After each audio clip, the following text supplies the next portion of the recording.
Hello, everyone. For those of you who don't know me, I am Michelle Jackson. Um, of course, we all saw or heard about R. Kelly being found guilty on all charges. I am an overcomer um, of childhood sexual assault, childhood molestation, rape, incest, and a disregard for humanity. I'm a victim of it. It left me scarred for a very long time because we're in a society that is highly misogynistic. Um, in my family, many of the adults knew what happened. And when I shared after I was molested by someone who should have been protecting me, a man in my family, when I shared what happened, I was physically assaulted and told that I was lying before anyone even asked him if what I said was true. Um, then when I was raped and brutalized and choked until unconsciousness and slapped back to consciousness, and a gun was pulled on me to play Russian roulette, and the trigger was pulled several times, and I was brutally sexually assaulted for a year and a half. There was no one to protect me. That left me scarred. It left me with relationship issues, with identity issues. I questioned my sexuality. I questioned who I was as a person, as a woman, as a Black woman, eventually, even as a child of God. I was extremely insecure. I had trust issues, but sexual assault, molestation, incest, and rape, it affected how I viewed every part of my life. And it had a great hand in my clinical depression diagnosis. It had a great hand in me attempting suicide 3 times. On the fourth time, I actually flatlined, and the defibrillator had to be used on me to resuscitate me, and mouth to mouth and chest compressions, all of that. I did not want to live. I was hopeless. It was dark. I was tormented in my mind. It left scars in my thoughts. It left scars in my perceptions. It affected every part of me. So when I hear, especially believers, say, what about he who is without sin cast the first stone? What about forgiveness? Forgiveness does not remove accountability. I have done many things wrong in my life.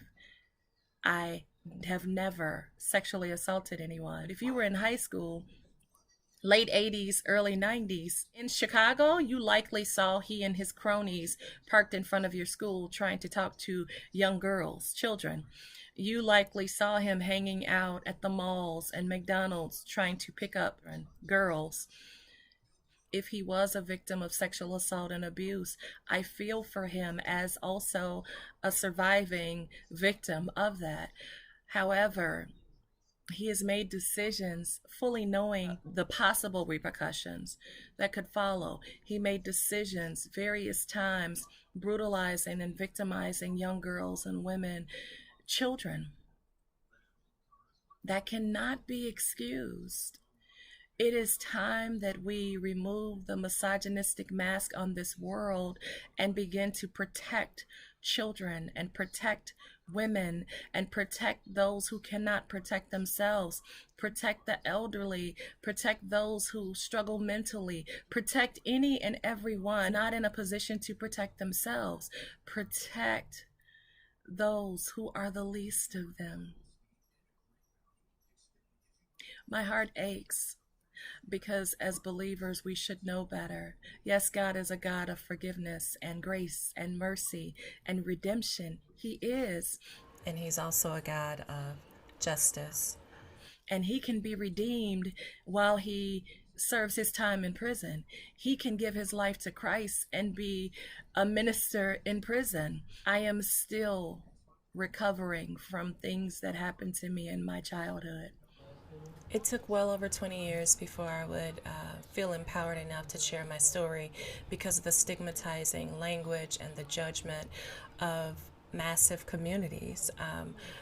They blame the victim. What were you wearing? What were you doing? Why did you go there? And the reality is that we need to rally more around the victim, help them understand that they are worthy, that it was not their fault. I am still gaining power over the thoughts and the perceptions that I was left with, that the scar and the bruise and the indignity that was enforced upon me, that I don't have to wake up from nightmares anymore. I am yet believing God that his protection covers me, shields and protects me, that when my final assailant is released from prison, that I and my family will be safe. And I'm 49 years old.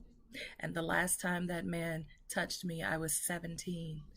And yet, that is still a thought. So while you're dismissing because this person is gifted, we all come into the earth with some gift. It doesn't mean that we're living a righteous life. It doesn't mean we're doing right by people. What happens when you continue to do the same sin? The Bible talks about it, Paul talks about it.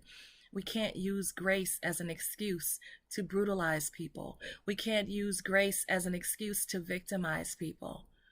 Yes, as a Christian, I am concerned for his soul.